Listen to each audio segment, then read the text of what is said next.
Nous avons donc, Monsieur le Président, nous avons instruit pour que vous puissiez traduire dans les faits cette volonté du Président. C'est à cause de cela que, après le départ de l'ancienne équipe technique, nous avons procédé à un appel d'offres, un appel à la candidature plutôt, qui aujourd'hui se conclut par le fait que M. Claude Leroy et son équipe ont été donc retenus par vous en raison des critères définis par vous, mais surtout pour s'engager dans les ambitions du gouvernement, du peuple congolais et du football congolais, qui sont celles de nous inscrire dans une réelle relance du football par les performances. Étant entendu que nous avons des rendez-vous importants qui pointent à l'horizon. Le premier auquel je pense, c'est naturellement les 11e Jeux africains à Brazzaville. Nous les organisons et nous voulons créer les conditions d'une réelle préparation de notre équipe olympique. Au fin, comme en 1965, comme il y a 50 ans, M. Leroy, il y a 50 ans, nous avons organisé les premiers Jeux africains à Brazzaville et c'est l'équipe nationale du Congo qui avait remporté justement la médaille d'or. C'est donc l'une des ambitions fortes que nous voulons mettre devant. Et ensuite, naturellement, faire que 14 ans après, ou 15 ans après, nous puissions participer à une phase finale de la CAN. Parce que notre dernière participation remonte à l'an 2000. Vous voyez bien qu'il faut repartir de très loin. Nous avons donc prescrit cette mission à la Fédération. Et aujourd'hui, nous voulons lui dire solennellement que notre présence ici, notre volonté, témoin de notre volonté de créer toutes les conditions pour que le travail se fasse dans l'esprit et la lettre du contrat que nous avons signé en ces lieux. Je voudrais donc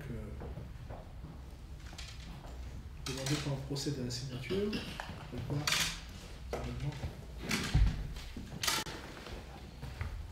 signer d'abord, la fédération est...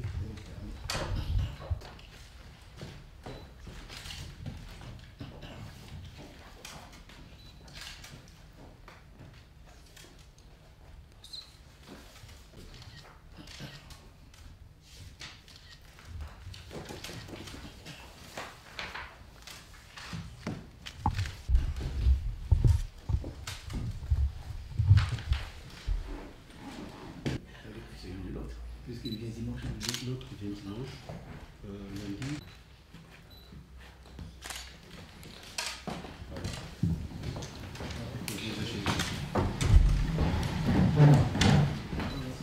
Vous échangez d'abord, voilà, et vous saluez.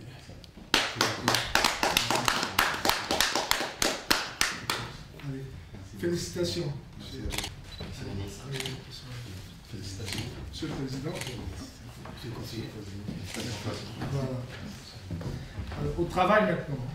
Merci, le ministre vous a parlé des critères. Effectivement, à notre niveau, le premier critère était un entraîneur qui doit connaître l'Afrique. Monsieur Claude Leroy connaît l'Afrique, trop même, donc il était tout indiqué pour venir en Afrique. Connaissez-vous réellement le Congo? Je crois, merci de me poser ces questions. On est aussi ici en territoire congolais. Vous savez, le premier pays d'Afrique noire que j'ai découvert en décembre 1971, c'est le Congo-Brazzaville, où avec mon équipe d'Ajaccio, dans laquelle jouait, j'étais tout jeune joueur professionnel, dans laquelle jouaient François Pelé et Belekita, on était venu aider à la préparation des Diables Rouges pour la Coupe d'Afrique des Nations 72 au Cameroun. Donc ça a été ma première sensation et ma première émotion venant d'une famille qui était très concernée par l'histoire de l'Afrique noire. Et moi j'ai découvert personnellement à Brazzaville l'Afrique noire en décembre 71 et quelques semaines après, les Diables Rouges gagnaient la Coupe d'Afrique des Nations au Cameroun. Ce qui veut dire que depuis très longtemps, finalement, j'ai été associé à l'histoire d'un pays et à la Coupe d'Afrique des Nations. Après, j'en ai dirigé 7 Coupes d'Afrique des Nations. Et puis, au hasard de mes voyages et tout, j'ai été invité à Brazzaville plusieurs fois par le président de la République, le président Sassou Nguesso, et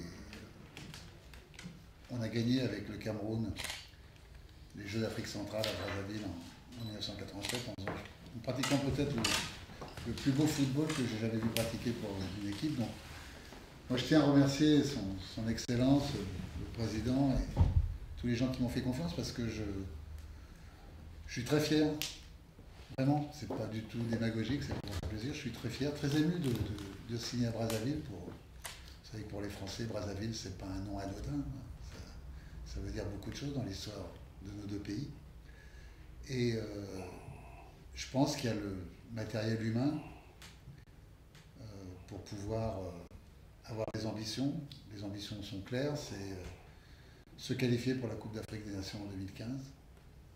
On sait que ça sera difficile, que tout dépend du tirage au sort, mais il faut que ce soit la première ambition. Donc il faut générer beaucoup d'enthousiasme derrière cette préparation. Et puis après, on a même dit gagner. Le ministre des Jeux africains de 2015 organisés par la République du Congo. On sera les hôtes d'une énorme, ce sont les Jeux Olympiques d'Afrique. Les gens entendent les Jeux africains, mais ils ne se rendent pas compte quelle manifestation c'est. Moi, j'ai participé aux Jeux africains en 1987 aussi au Kenya. C'était une épreuve exceptionnelle dans toutes les disciplines. Et moi qui suis un amoureux de tous les sports, j'avais pu avoir tout le monde content d'émotion pendant ces Jeux africains. Donc, je vais essayer d'être digne de la confiance dont on me témoigne. Je peux vous dire que, à part parce qu'il faut que j'épure un peu tous les contrats que j'ai avec vos collègues de certains médias nationaux et internationaux. Donc, mon adjoint ira superviser la compétition de la CEMAC et moi, je serai complètement opérationnel à partir du 3 janvier. Donc, je me rendrai bien évidemment au Chan en Afrique du Sud pour superviser, pour voir, pour commencer et puis après, je m'installerai en famille à Brazzaville, puisque vous savez que je critique sévèrement les entraîneurs européens Club Med qui passent 4 jours dans les pays où ils travaillent ou 5 jours par mois, puis après ils retournent chez eux. Je pense qu'on ne peut pas vraiment travailler dans un pays si on n'y vit pas, on ne peut pas découvrir, on ne peut pas dénicher, on ne peut pas organiser des stages d'entraîneurs, superviser des stages de moins de 17, de moins de 15. Donc on va beaucoup travailler.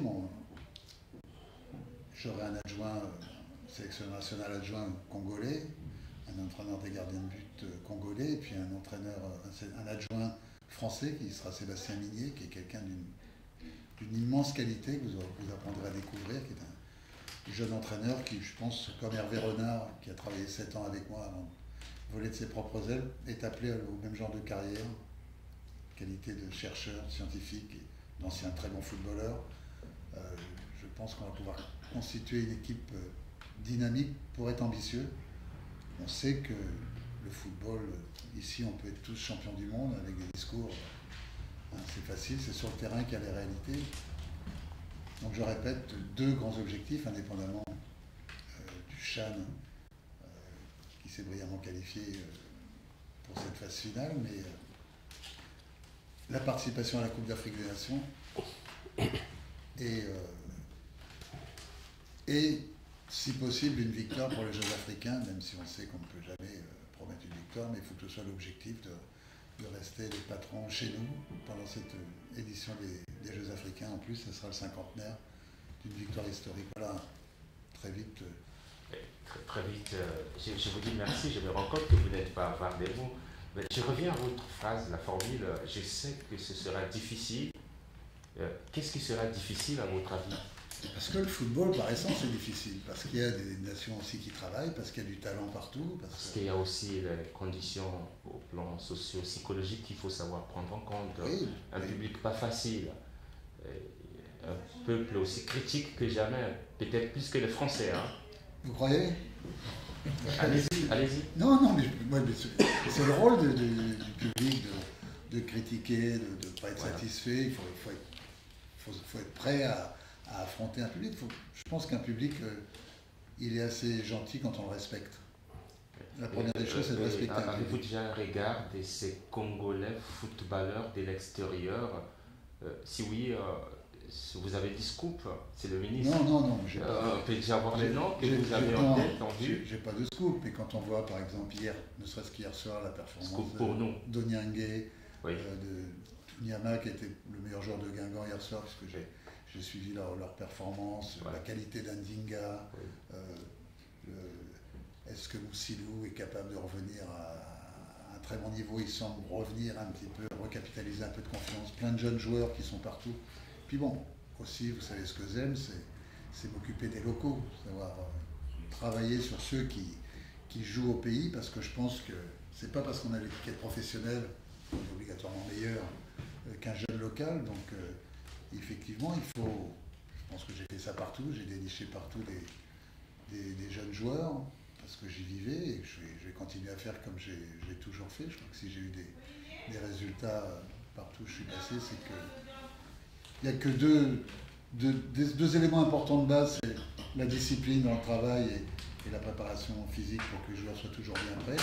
Et après, commencer à travailler, le véritable travail pour moi, c'est le travail technique, tactique, la répétition avec les pieds arrêtés, mettre une équipe en confiance, capitaliser de la confiance dans leur relation avec les joueurs, mais qu'ils sachent que ça sera toujours sur une discipline extrême, parce qu'on ne peut pas arriver au haut niveau en football si on n'a pas de discipline.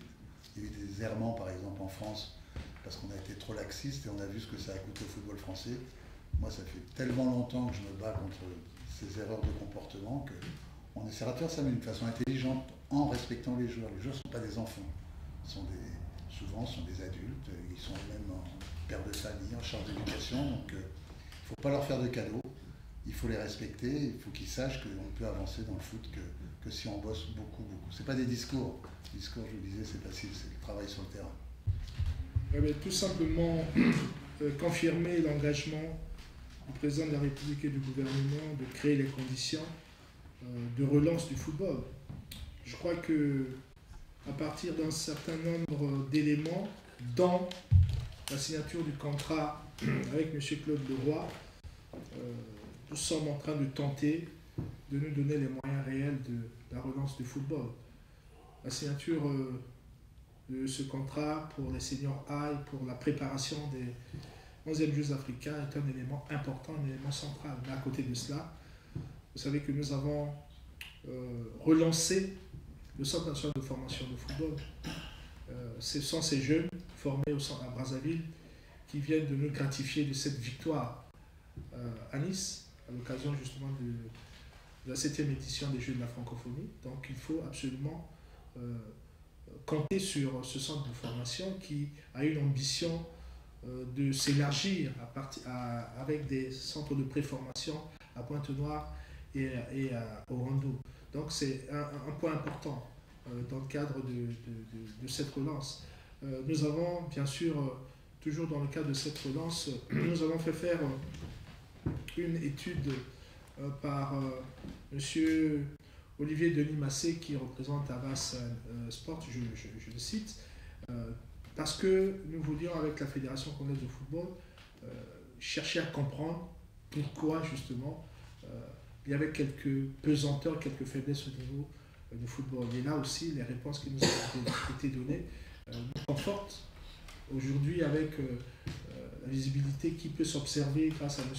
Claude Leroy et la mise en œuvre justement des conclusions de cette étude.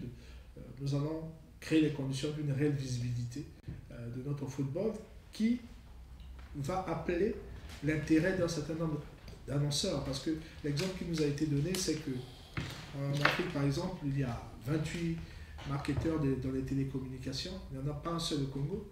Alors que c'est par là, justement, par le sponsoring, que nous pouvons avoir des financements additionnels qui permettraient à l'État de pouvoir, justement, donner les moyens, mais accompagner, justement, le développement du sport. Il faut donc des moyens importants. Et je crois que nous pensons que c'est déjà un point important qui va se mettre en œuvre avec la nouvelle année. Et voilà. Donc on peut, là ce n'est pas un scoop, puisque c'est une décision au plus haut niveau. Avec Ça en est un pour nous. Avec le championnat tel qu'il a été expérimenté à Brazzaville, qui passe de 18 équipes à 16 équipes, le gouvernement a décidé d'apporter une subvention, a commencé à subventionner les équipes de première division, de la Ligue, donc pour donner justement aux équipes, parce que pour avoir une bonne équipe nationale, il faut de bonnes équipes de clubs. Et c'est cela justement qui est une démarche dans la stratégie du gouvernement. Donc tout ceci pour dire que soyez les bienvenus, nous comptons énormément sur vous, votre expérience, Monsieur le Président l'a dit, et nous sommes là dans un ensemble, un package qui devrait donc contribuer justement à faire que le football puisse Monsieur le ministre, vous avez dit 3 fois moyen, mais de façon globale. Les chiffres en journaliste, c'est très important. Il ne faudrait pas que cela bouscule certaines susceptibilités. Ce contrat avec Claude, on peut parler des chiffres? Non. Je ne pense pas du tout que ce soit au ministère ou au ministre que je suis de parler des chiffres. Si monsieur Leroy, moi je ne suis qu'un témoin, c'est entre monsieur Leroy et la fédération. Si on peut parler des chiffres. On ne peut pas parler des chiffres pour nous. On se rejette la question. Pour nous, c'est plutôt le travail que Claude Leroy doit apporter à la fédération coloniale du football. Et Claude dit? Je dis la même chose que mon président. On a non, merci. Moi, je n'ai jamais parlé de mes salaires. Merci. Si j'avais voulu gagner de C'est l'argent... pour combien d'années le contrat? Pour 2 ans. 2 ans. Merci. Si j'avais voulu gagner beaucoup d'argent, je ne serais pas allé à Brazzaville. C'est dit. Merci beaucoup. Merci.